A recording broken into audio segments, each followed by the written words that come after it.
ఓం శ్రీ గురుభ్యో నమః. శ్రీ మహాగణాధిపతయ నమః. శ్రీమాత్రే నమః.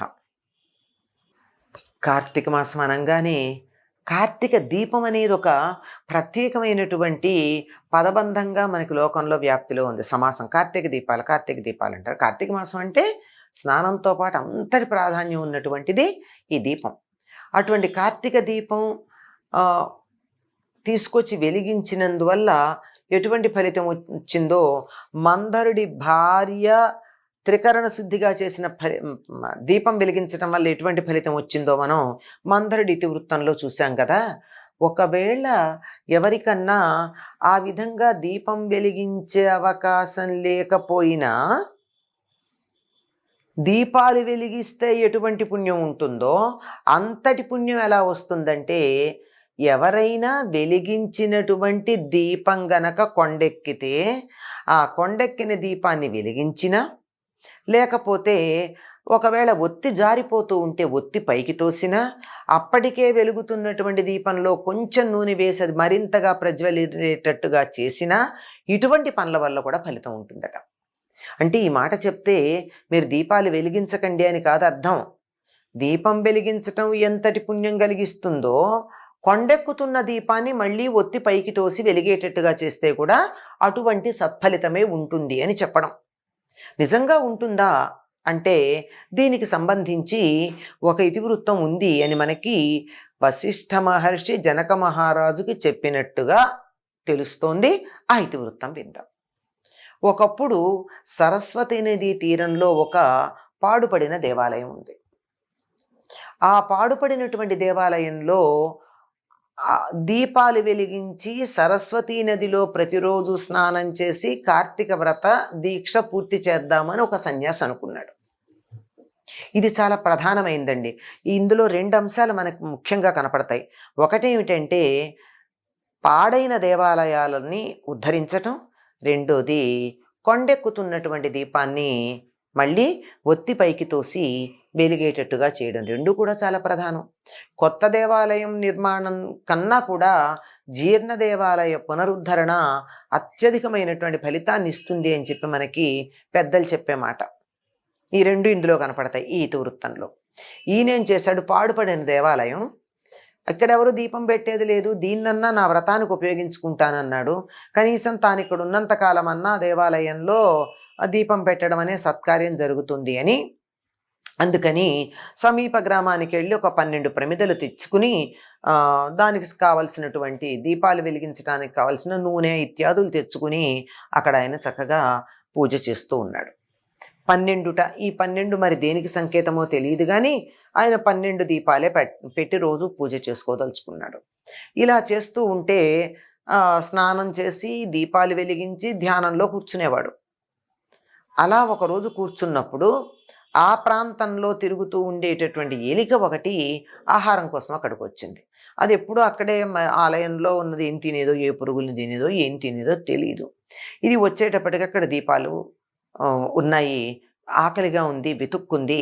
అన్నీ వెతికితే ఒక ప్రమిదలో మాత్రం దీపం వెలగట్ల, ఒత్తుంది. ఇది బాగుంది, ఈ ఒత్తి తినేద్దాము అని చెప్పి నోటితో ఆ ఒత్తిని తీసుకున్నది ఆగిందా. ఎలికకుండే గుణం ఏమిటి, ఇంకా ఇంకా సేకరిస్తుంది. చూడండి, ఎలిక కన్నాల్లో గనక చూసినట్టయితే బోల్డ్ ఆహారం ఉంటుంది, దాచిపెడుతుంది. అలా తీసుకోవడానికి తింటూనూ ఉంటుంది. అది అసలు నిరంతరం తింటూ ఉంటుంది. ఎంత ఆహారం తింటుందో చెప్పలేంట. ఒక ఎలిక ఎంతోమంది మనుషులు తినే ఆహారం తింటుంది సంవత్సరంలో. మొత్తానికి నోటితో ఈ ఒత్తిని పట్టుకుని పక్కన ఉన్నటువంటి ప్రమిదలో నూనె తాగుదామని చూసింది. ఆ నూనె తాగుదామని ఆ ప్రమిదలో కుంగేటప్పటికీ ఈ నోటితో పట్టుకున్న ఒత్తుందే, ఈ ఒత్తి కాస్త అక్కడ వెలుగుతున్నటువంటి జ్యోతికి తగిలి ఇది ప్రకాశించింది. ఎప్పుడైతే ఒత్తి వెలిగిందో అది కొంచెం ముందుకొచ్చేసి పాపం మూతి కాస్త వెచ్చబడింది, కాలిందందాం. ఆ కాలంగానే ఆ ఒత్తిని అక్కడ ప్రమిదలో వదిలేసింది. ఆ వదిలేయడం ప్రమిదలో పడింది. అంటే ఇప్పుడు ఏమైంది, ఆ ప్రమిదలో ఉన్నటువంటి ఒక ఒత్తికున్నటువంటి వెలుగు వల్ల ఈ ఖాళీ ఒత్తి వచ్చి అందులో పడి వెలిగింది. దాంతో దానికి కొండెక్కిన దీపాన్ని వెలిగించినటువంటి పుణ్యం లభించింది, అది కూడా దేవాలయంలో కార్తీక మాసంలో. దాంతో అది ఒక మానవుడుగా మారిపోయింది. తన ఎలుక జన్మను వదిలి తానెవరు, ఎందుకు ఇట్లా అయిపోయాను అన్న సంగతి దానికి తెలియదు. తెలియక అయోమయంగా నిలబడింది.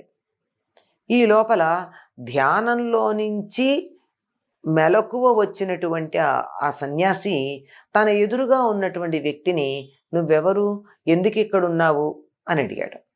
ఆయన కూడా అదే అన్నాడు. అదే నాకు తెలియట్లేదు, మీరేమన్నా చెప్తారేమోనని నేను ఇక్కడ నిలబడ్డాను అని చెప్పాడు. చెప్తే ఆయన తన దివ్య దృష్టితో చూశాడు.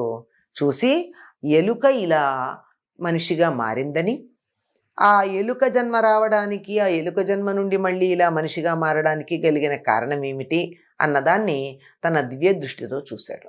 ఏమిటి అంటే, ఈ ఎలుకగా ఇప్పుడుండి మనిషిగా మారింది ఏదైతే జీవి ఉందో, ఆ జీవి ఇంతకుముందు బాహ్లిక దేశంలో ఉన్నాడు. వాడిని బాహ్లికుడు అనే పేరుతోనే లోకంలో ప్రఖ్యాతి పొందాడు. జైన మతానికి చెందినవాడని ఒక పురాణంలో ఉంది, జైమిని గోత్రానికి చెందినవాడని మరొక పురాణంలో కనపడుతుంది. మొత్తానికి వ్యాపారం చేసేటటువంటి దృష్టితో ఉన్నవాడు, వ్యాపారస్తుడు. వ్యాపారం చేస్తే కూడా సరిపోలేదు, అతడు ఎన్ని రకాలైనటువంటి చెడ్డ పనులు చేసేవాడంటే చెప్పడానికి వీల్లేనన్ని చెడ్డ పనులు చేసేవాడు. ఈ ధనం మీద దృష్టి ఉండాలే కానీ ఆ ధనం సంపాదించటానికి ఏ పనులన్నా చేస్తారు. అదొక్కటే కంటికి ఇలా పెద్దదిగా కనపడుతుంది, మిగిలినటువంటివన్నీ కూడా వాళ్ళకు అసలు ఏ రకమైనటువంటి లెక్కలోకి తీసుకోవలసినటువంటి అవసరాలుగా అనిపించవు. అలా చేస్తూ అతడు ఏం చేశాడట, తన ఆడపిల్లలు నమ్మేవాట. చాలా బాధ.